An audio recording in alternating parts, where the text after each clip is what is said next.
आज या ठिकाणी वागदरी या गावामध्ये मागच्या पंचवार्षिक योजनेमध्ये आपल्या तालुक्याचे विद्यमान आमदार सन्माननीय संजयजी बनसोडे साहेब यांच्या माध्यमातून या घाटाखालील सुमटाण, आपलं चांदेगाव, लिमगाव, वागदरी, कासराळ या सर्व गावामध्ये माझ्या मते जवळजवळ 10 बंधारे मंजूर झालेले आहेत.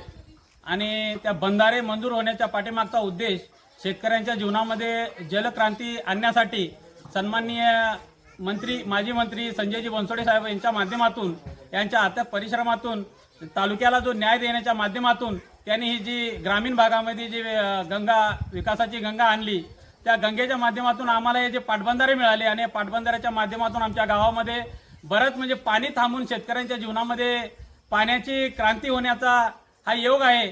आणि पाणी आहे तर सर्व काही आहे. आमची जमीन सर्व कोरडवाहू आहे. आम्ही सर्व माळरान परिसरातले आमचे सर्व गावं आहेत.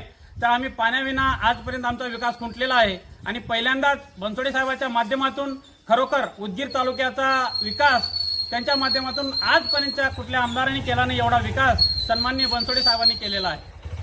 आणि त्या सर्व विकासाला सर्व तालुक्यातील जनतेने त्यांना भरभरून असं यश दिलं. आणि त्या यशासारखं काम बनसोडे साहेबांनी उदगीरला भरभरून असा निधी दिला. आणि त्या निधीच्या माध्यमातून उदगीर तालुक्याचा विकास होत आहे.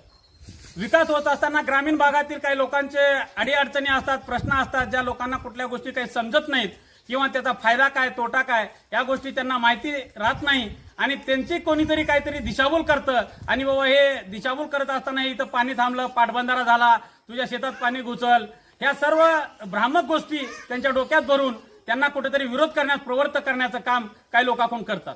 पण खऱ्या अर्थानं जे शासन जे बंधारे मंजूर करतं त्याचा पूर्ण पाठपुरावा, त्याचा पूर्ण नकाशा असतो. त्याची जागा किती अक्वायर करायची, दोन्ही बाजूनं त्याला बंधारा टाकायचा किंवा नाही, ह्या सगळं दोन्ही बाजूनं बंधारा टाकल्याशिवाय हे म्हणजे त्याची तटभिंत टाकल्याशिवाय तर बंधारा होणार नाही. हे आपल्याला माहिती आहे, सगळ्यांना माहिती आहे. असं नाही की बाबा माझ्या एकाच्या बाजूनं एक तटबंध होईल, एकाच्या बाजूनं होणार नाही, एकाच्या शेतात पाणी घुसल, असं शासन तर कोणाचं वाटोळ करणार नाही. जर कुणाची काही याच्याबद्दल शंका असेल, तुम्ही सरकारला त्याची चौकशी करू शकता. मान्य तहसीलदार साहेबांना त्यांच्याकडे जाऊन चौकशी करू शकता. तुमच्या अडीअडचणी त्यांच्यासमोर मांडू शकता. कुणाचाही अर्थार्थी कोणाचा नुकसान करण्याचा हा उद्देश कुणाचाच नसतो. त्या पाटबंधाऱ्याच्या माध्यमातून पाणी थांबावं, गावामध्ये पाणी जिरावं आणि गावातील पाण्याची पातळी वाढावी, हा त्याच्या पाठीमागचा उद्देश आहे. आणि याच्यामध्ये कुठेही तक्रार करून आपल्या गावात आलेला विकास निधी परत पाठवण्याचं काम करू नये. आणि आपल्या गावचा जर विकास होत असेल तर ते काम खुंटवण्याचं काम कोणी करू नये. आणि जर वैयक्तिक कोणाचं नुकसान इथं होणारच नाही अशी आम्ही सर्व गाववाल्याकडून त्याची काळजी घेऊ. आणि त्या काम जे आहे ते करणाऱ्या त्यांना आम्ही सांगू की बाबा तुझ्या नकाशामध्ये आणि तुझ्या ह्याच्यामध्ये जे काही तुझ्या नियमाप्रमाणे आहे ते आम्हाला दाखव. आणि तू काम का करणार आहेस ते आम्हाला सांग, जे की आमचं वाट बुजणार नाही, आमच्या शेतामध्ये पाणी घुसणार नाही. हे तर जेव्हा तटभिंती जेव्हा लागतात तेव्हा दोन्ही साईडचं पाणी अडतं आणि कुणाच्याही शेतामध्ये पाणी घुसत नाही. जर त्या नदीला, त्या पुलाला जर कुठलीच तटभिंत नसेल तर ते पाणी सैरावैर कुणाच्याही शेतात जाऊ शकतं. पण बंधारा करत असताना दोन्ही बाजूला त्याच्या तटभिंती असतात. एक बंधारा आमचा यापूर्वी झालेला आहे आणि तिथं व्यवस्थित म्हणजे जेव्हा आपण गेट बंद पाण्याचं जेव्हा हे टाकू तेव्हा तिथं पाणी थांबणार आहे आणि तिथल्या शेतकऱ्याला, आजूबाजूच्या शेतकऱ्याला त्याचा भरपूर असा फायदा होणार आहे. तर माझी सर्व गावांना, सर्व ग्रामस्थांना विनंती आहे, खरोखर आपल्या गावचा विकास होत असताना तुम्ही सगळ्या गोष्टी ध्यानात घेऊन व्यवस्थित असे शांत मनाने त्याचा विचार करून कुणाच्याच भूलतापाला बळी न पडता आपला स्वतःचा विकास खुंटून घेऊ नका, ही सर्वांना विनंती करतो. गावातल्या विकास कामाला अडचण आणू नका. अन्यथा जर कोणी या गोष्टीमध्ये जर इंटरफेअर करून अडचण आणत असेल तर आम्ही प्रशासनाकडे त्याची मागणी करू, तहसीलदार साहेबांना त्याचा अर्ज देऊ आणि आम्ही पोलीस स्टेशनला पण कळू की बाबा याच्यात कुणाचं नुकसान होत असेल तर आम्हाला हे करायचं नाही. पण प्रत्यक्ष याच्यात कुणाचंही नुकसान नाही. शासन काम करत असताना शेतकऱ्यांच्या सर्व बाबी लक्षात घेऊन हे काम करत असतंय. तर मी ग्रामस्थांना विनंती करतो, कुणी याच्यात आडवाआडवी करायचा प्रयत्न करू नका. जर कुणी आडवाआडवी करायचा प्रयत्न केला तर माझ्या गावल्याला विकास निधी मी परत जाऊ देणार नाही आणि गावातल्या सामान्य जनतेचं मी कुणाचं नुकसान होऊ देणार नाही. हे गावातला सामान्य नागरिक म्हणून मला ज्या गोष्टी कळतात मी प्रशासनापुढे मांडण्याचा प्रयत्न करतो. आज या पाटबंधाऱ्याला लागून दलित वस्ती आहे. दलित वस्तीचा पाण्याचा प्रश्न मिटणार आहे, जनावरांचा, गुरांचा पाण्याचा प्रश्न मिटणार आहे.